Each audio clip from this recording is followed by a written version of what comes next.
بسم الله الرحمن الرحيم، الحمد لله رب العالمين، السلام عليكم جميعا. اليوم راح نسوي اكل كلش طيبه ولذيذه اسمها داود باشا او مرقه كباب حامض حلو. هاي طبعا اصلها من بغداد، لانه الوالي مال بغداد عهد العثماني داود باشا كان يحب الكفته، كان يسوي هاي الاكله يوميه على اساس. وطبعا اهل الجنوب يسموها مرقه كباب حامض حلو. مكوناتها كل سهله، لحم مثروم، فلفل، طحين، بصل وشكر وكركم وملح ودبس رمان وزيت في كلش يعني. وطبعا تمن بعد واحد يطبخ. مو تنسون دوسوا لايك، علقوا، سووا سبسكرايب القناه مالتي عبد الله كوكس، موجود في فيسبوك، يوتيوب، انستغرام، يوتيوب وسناب شات. يلا خلينا نبدي، ان شاء الله تعجبكم هاي الاكله. طبعا نسيت معجون طماطم همينه، لازم واحد يحط وياه على المرقه. اول شيء نسوي اللحم ونحط ويا الطحين شويه ملح، فلفل اسود، وهذا كله سن عجنه. ولا صار كلش ثخين نقدر نحط له ماي. هذين هسه نكبكبهن يعني حسب الحجم.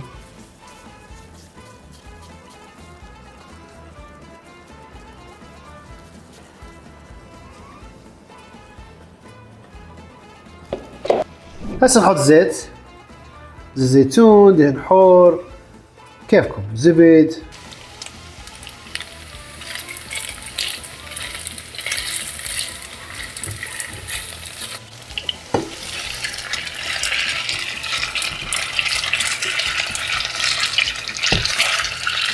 بس نريد شويه من برا ينطبخن اللحم. هذا الكباب صار. هسه نسوي البصل. طبعا هذا اكله هاي داود باشا او مرقه حامض حلو، مرقه كباب حامض حلو. هاي اكثر شيء ياكلوها برمضان. معلومه ثانيه، اليوم راح اسوي البصل شرايح مو مربعات، بس بكيفكم. وهذا البصل هسه نحمسه الى حد ما يتغير لونه.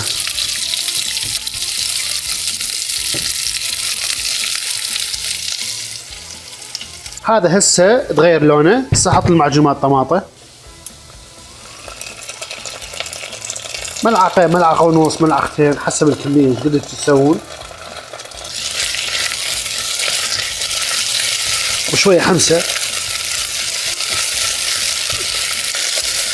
واضيف له ماي.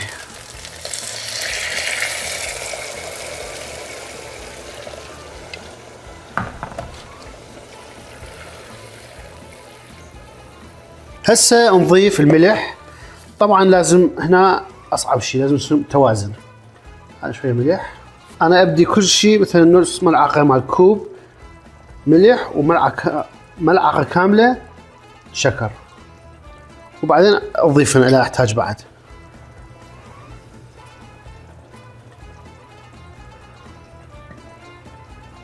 هذا دبس الرمان حطيناه والشكر والملح. وهسه نخوطه شويه منذوقه ونشوف شنو يحتاج بعد. ملح، بعد شكر، بعد دبس رمان، وان شاء الله نوازنه حسب ما احنا نحبه. هذا المرقه تقريبا صارت. راح اضيف شويه ماي لان صارت تخينه. وهسه احط هذا اللحم اللي سويناه، وحدود شي ربع ساعه وان شاء الله يكمل. هذا عايفه يفور في ربع ساعه. وهاي مرقه داود باشا، مرقه كباب حامض حلو. ما شاء الله تبارك الله. طبعا طبخت تمن على كتر. بسم الله الرحمن الرحيم. اللحم مطبوخ، اهم شيء طعمه.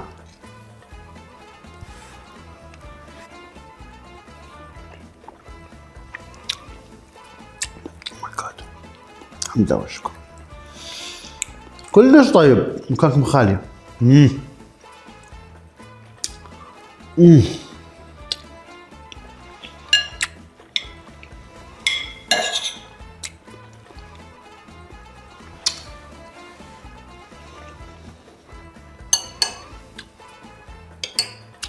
حامض حلو كلش طيب.